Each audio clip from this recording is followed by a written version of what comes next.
On March 12th of this year, this subcommittee held the first part of this hearing to learn more about the history, the current landscape, and what the future might hold for the Defense Production Act of 1950, or the DPA.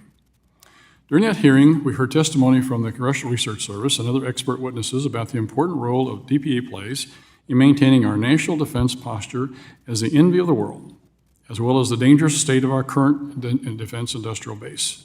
Today, we will continue that conversation as we welcome witnesses who represent the key agencies who execute the DPA: the Commerce Department, the Department of Homeland Security, and the Department of Defense. We don't often see these agencies here at the Committee on Financial Services, but we hold the great responsibility of having a sole jurisdiction over the DPA. DPA is set to expire in September 2025. In light of the increased use of DPA by both the current and previous administration and the need to restore our defense industry for our great power competition with China, we have started to examine and consider this legislation in its entirety. DPA, which Congress passed in response to the Korean War, affords the President a broad set of authorities to ensure that American industry has the capability and capacity to meet our nation's national security needs. Our hearing in March highlighted some key areas where Congress may wish to consider improvements to meet the current moment. Since DPA was reauthorized in 2018, the federal government has utilized the financial tools of the DPA at a pace far exceeding previous years and in more creative ways. In March, we heard the director of the Ronald Reagan Institute, Dr. Roger Zakheim, discuss some of the urgent needs to address military shortfalls in munitions and weapons, naval shipbuilding and maintenance, and the supply chain and strategic materials shortfalls. In the meantime, Congress acted to address the ongoing conflicts in Ukraine and Israel, which further exercise and stretch our defense production industries, and all while the People's Republic of China's military continues to build up its capabilities to threaten its neighbors and challenge our own military. These are all stark reminders of how critical a strong national industrial base is to the national security of the United States. I was encouraged to see in December of 2023, the Department of Defense, through the leadership of our witness today, Assistant Secretary Taylor Calais, reduced the first ever National Defense Industrial Strategy.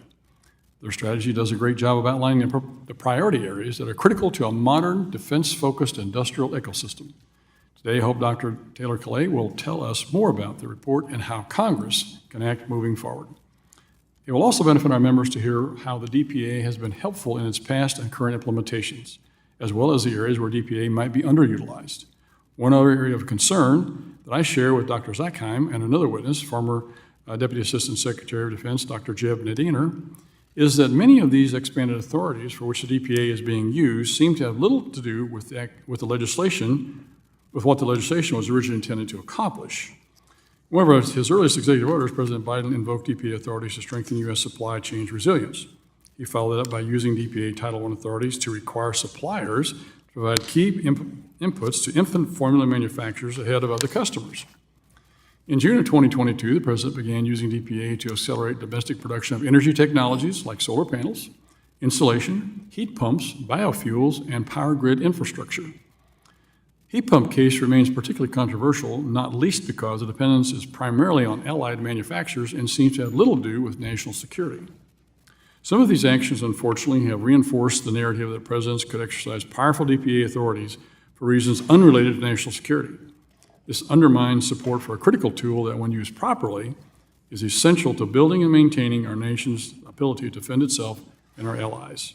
To be clear, I don't want to throw the baby out with the bathwater. The DPA is an essential mechanism that deserves reauthorization before the end of the next fiscal year. But it also needs a thorough review and a careful adjustment, not just rubber stamp approval from Congress. Today's hearing should give us critical insight into the factual applications of the DPA. I think it's critical that our members be informed and up to speed on all of the applications of DPA. I want to thank our witnesses today for being here and for their own ongoing engagement with members and staff. I look forward to the testimony. With that, I yield the balance of my time and recognize the ranking member, Ms. Beatty from Ohio, for 5 minutes.